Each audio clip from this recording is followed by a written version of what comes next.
Avant de continuer les exercices en mathématiques financières, j'aimerais bien vous rappeler les deux formules principales, à savoir la valeur acquise d'une suite d'annuités et la valeur future d'une suite d'annuités constantes en mathématiques financières. Vous avez ici des suites d'annuités qui commencent à partir de la première année jusqu'à la énième année. Alors, une fois que vous avez ce schéma-là, on va se demander c'est quoi la valeur de ces annuités à ce moment-là, c'est quoi la valeur future ici, et c'est quoi la valeur aujourd'hui, la valeur présente, la valeur ou bien la valeur acquise. Donc, ces deux formules sont importantes en mathématiques financières parce que ça simplifie les calculs. Au lieu de calculer par exemple la valeur actuelle de toutes ces annuités ici, pour la valeur présente, pour savoir la valeur présente, la valeur acquise de toutes ces annuités-là, eh bien, on n'a qu'une seule formule à utiliser.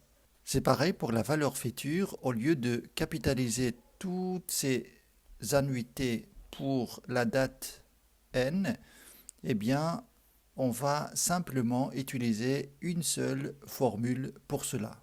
Et ces deux formules sont les suivantes. Pour VA est égal à le montant de l'annuité multiplié par 1 moins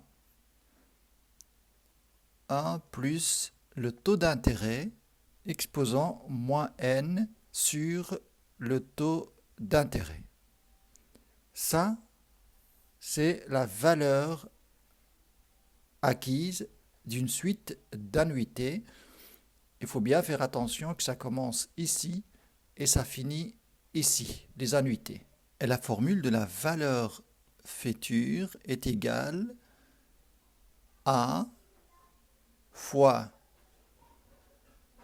1 plus i puissance n moins 1 sur le taux d'intérêt i. Ça, c'est la formule de la valeur future d'une suite d'annuités constantes. Donc la première formule, c'est la formule de la valeur acquise d'une suite d'annuités constantes. Et la deuxième formule, c'est celle de la valeur future d'une suite d'annuités constantes. C'est vraiment important de retenir ces formules-là pour résoudre des problèmes pratiques en mathématiques financières. On va voir l'application de ces formules dans un certain nombre d'exercices en mathématiques financières. Alors là aussi, si vous voulez faire des économies de mémoire, vous pouvez déduire une formule par rapport à l'autre. Par exemple, la première formule VA, la valeur acquise, pour que ça devienne VF, il suffit de multiplier tout ça par 1 plus i puissance n. Et à l'envers, si vous avez par exemple vous connaissez la valeur future et que vous voulez déduire la formule de la valeur acquise, eh bien, on va multiplier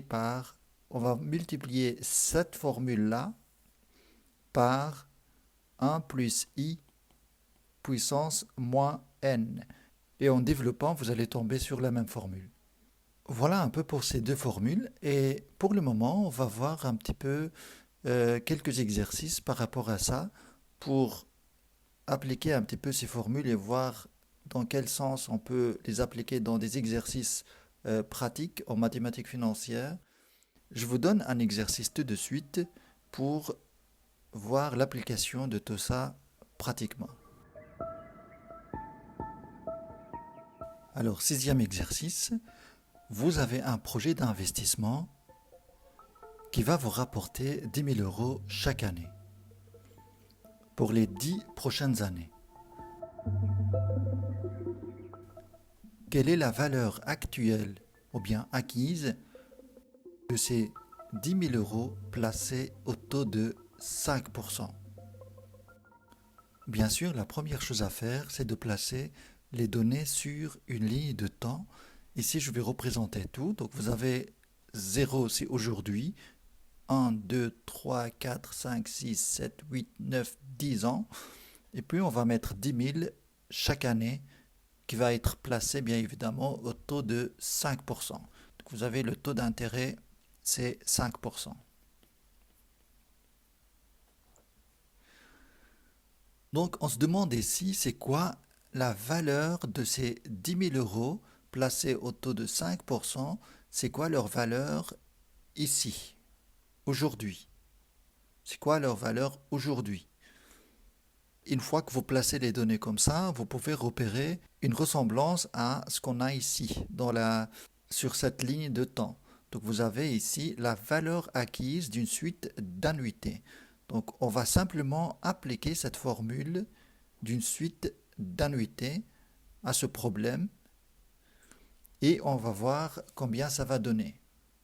La formule est la suivante, la valeur acquise est égale à, c'est 10 000 euros dans notre cas, 1 moins 1 plus le taux d'intérêt puissance moins n sur le taux d'intérêt, on va remplacer simplement dans cette formule, on va avoir 10 000 fois 1 moins 1 plus 0,05, c'est 5%, moins le nombre de périodes, c'est 10, sur 0,05. On va prendre la calculatrice. Donc on a 10 000 fois 1 moins 1 plus 0,05